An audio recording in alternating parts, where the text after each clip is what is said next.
This is Ben Garcia, I'm the broker of List Realty, and this video is on how to prepare a CL8. That's the new contract to lease from the Florida Far Bar. It came out March 21, so it's the current version. So if you are logged in to Miami Realtors or whichever board you're at, you'll find either Form Simplicity or Transaction Desk. Here Miami has Form Simplicity, which you click right here, and that'll bring you up to the next screen. We're just going to do blank forms for right now, and you're going to just basically search contract to lease. Should come right up. There it is, contract to lease CLX, CL8 rather. Okay, and this is your standard contract to lease. This is the offer form basically that you're going to send prior to having a lease. This is basically, agreeing to all the terms and good faith money and whatnot. So you're going to put the landlord's information here. Most of the time we leave it blank and allow them to fill it in. You're going to put the tenant information here. Okay, if there's more than one party, put and then put the second name. Here it's prospective tenant agreed to execute a lease agreement no later than. Here I normally give it just a couple of days tops. It's usually the next day. So today's the 16th. They should really have agreed and do a lease by the 17th.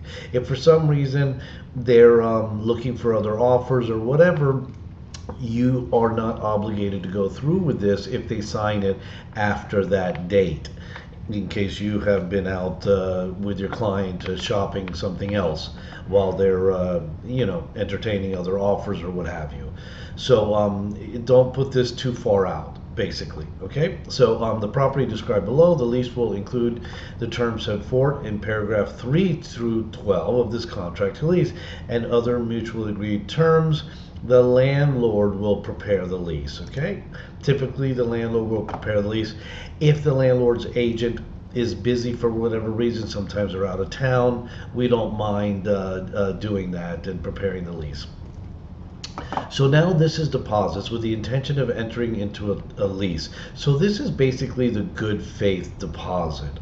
Okay, so we're going to have it equivalent to 1 month. So we're going to pretend that the rent is $3,000 on this particular property. Okay, and we're going to put it to the deposit holder.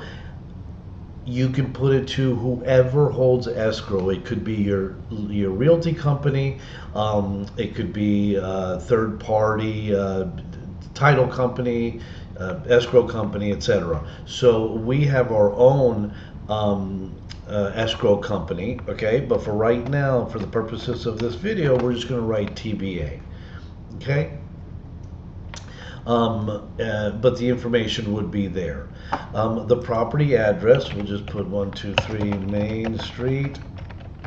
Okay, and we'll do Hollywood, Florida, 33021. Okay, is the property furnished or unfurnished? Okay, generally they're unfurnished. Okay, now here's where it gets a little tricky. It's really important, it's really important to know who is going to be paying for the lease and who else is going to be occupying that's not responsible for the lease. This will be important because these are the folks that you're going to do an application on. These are the people you need credit on. Anybody here that's over 18 will need to do background checks, not necessarily credit checks. So let's say you're going into an association, they're going to want applications on everyone that is over 18, but they'll only do credit checks on John Smith, just as we do. Okay, so I'll say Jane Smith will be the daughter. Let's say Jane and Billy Smith, children. Okay, you put something like that. Okay. Now, lease term, it's January 16th, so we are going to pretend that we want the lease term to start for February 1st, 2022, and we're going to end it on January 31st, but of 23. Always make sure you change it. That's the quick way to do it. You can go through the whole calendar and get to January 31st, 2023, but this is the easiest way. It's always the day before. Okay, so money due before occupancy. Now, this is the total sum of all the money that you are going to need to have for your tenants going to need to have prior to coming in. So let's figure out what we're doing here first. So we're going to put $3,000 to the first month. We're going to put $3,000 to the last month. We're going to do a security deposit of $3,000. So that's basically first, last, and security. Now, this particular association has $1,000 that's due to them. We have a pet in this particular instance, and they're charging us $250 pet deposit. Okay? So this is a good example. Now you see how it's tallied it up for you here. So now we can just put the due dates are, it's all February 1st. Okay, so I just can grab it here. Okay, and I can just paste it.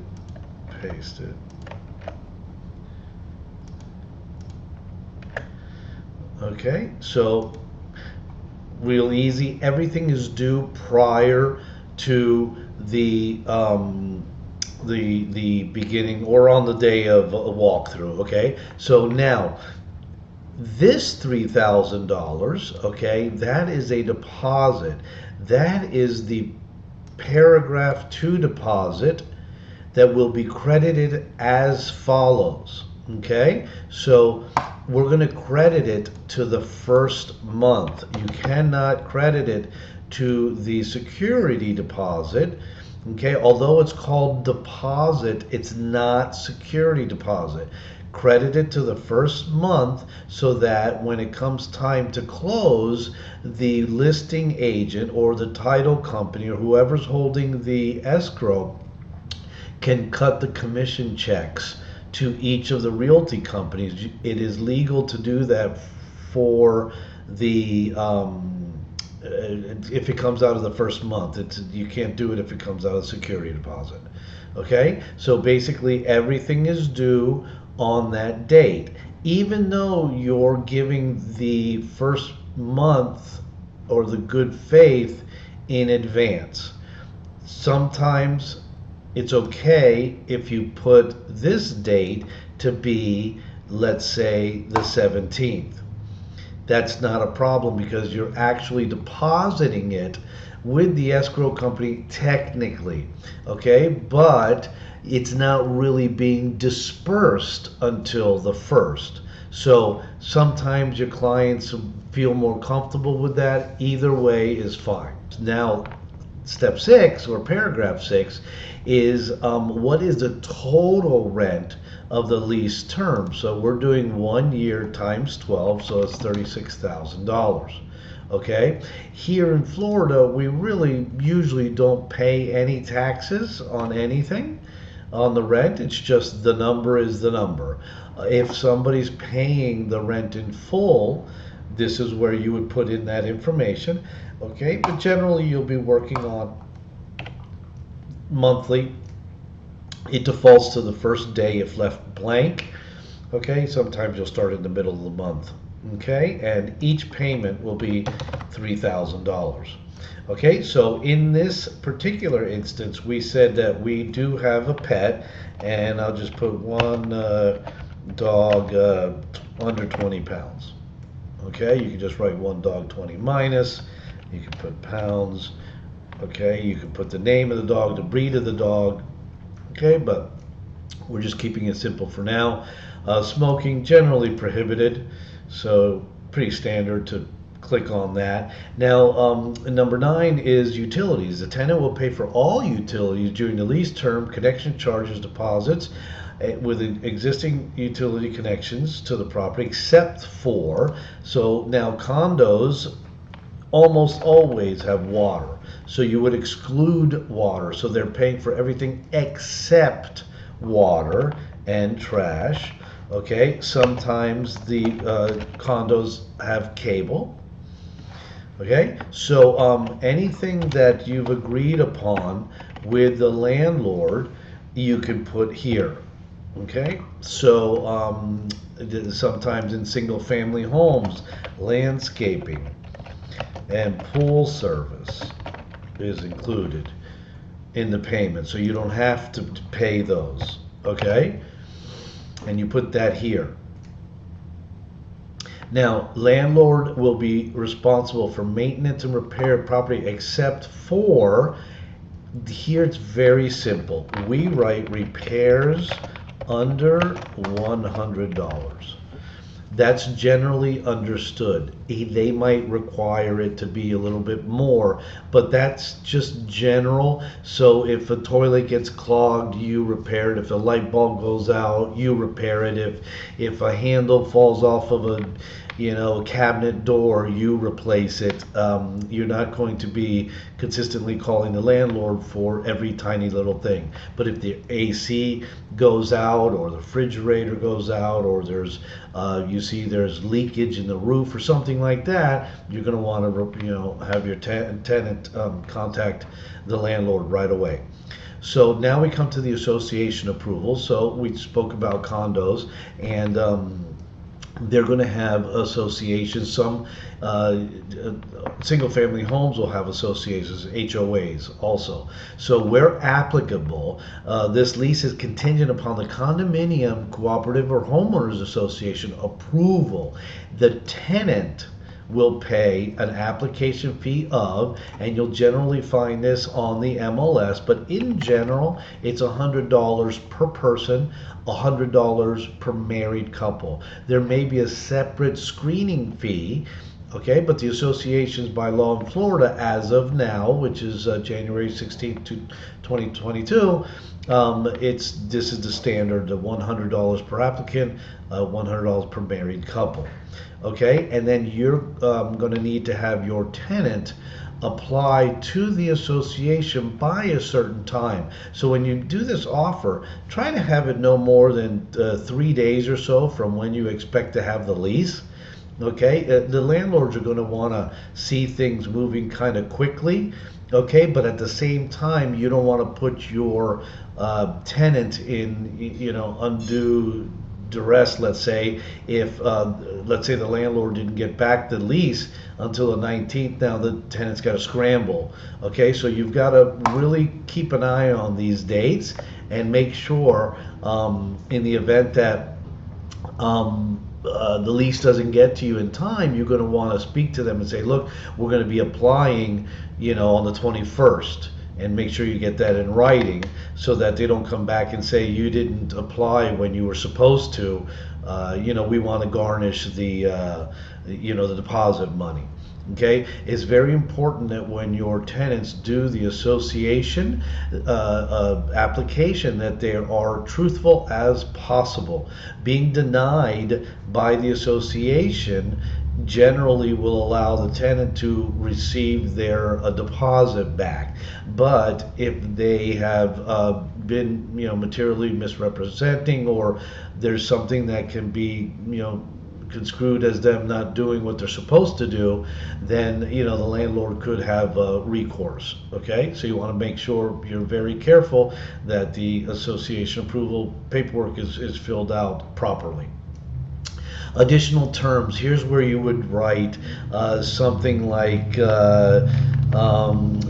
landlord to clean a unit, or professionally clean unit. Failure to perform, very important. If tenant fails to perform any of these promises of this contract, remember this is a contract, the deposit paid by the tenant may be retained by or for the account of the landlord. as liquidated damages. So once your client deposits, if they back out and they don't want to sign the lease or whatever, you need to let them know that they're probably going to forfeit their deposit. Okay, and then here, very simply, I'm just going to write the tenant's agent's name. So it's Ben Garcia. A brokerage is List Realty. Okay, landlord's agent's name, landlord's brokerage goes here. Prospective tenant, there's a signatures, prospective tenant address, telephone and email in case they need to contact for whatever reason, and they can fill out the landlord information themselves. Okay, and that's basically it in a nutshell. It's a really simple form.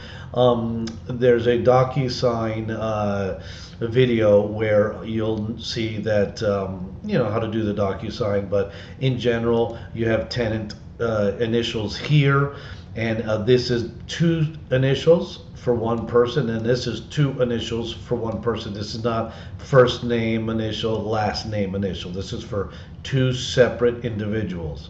Same for the landlord, 2 separate individuals, okay, on each page. And then on the bottom, you have the signature area, the date, and again, you have one more area to initial, so you don't want to miss that. Okay, I hope you enjoyed this review of the CL8, and I hope you make lots of money.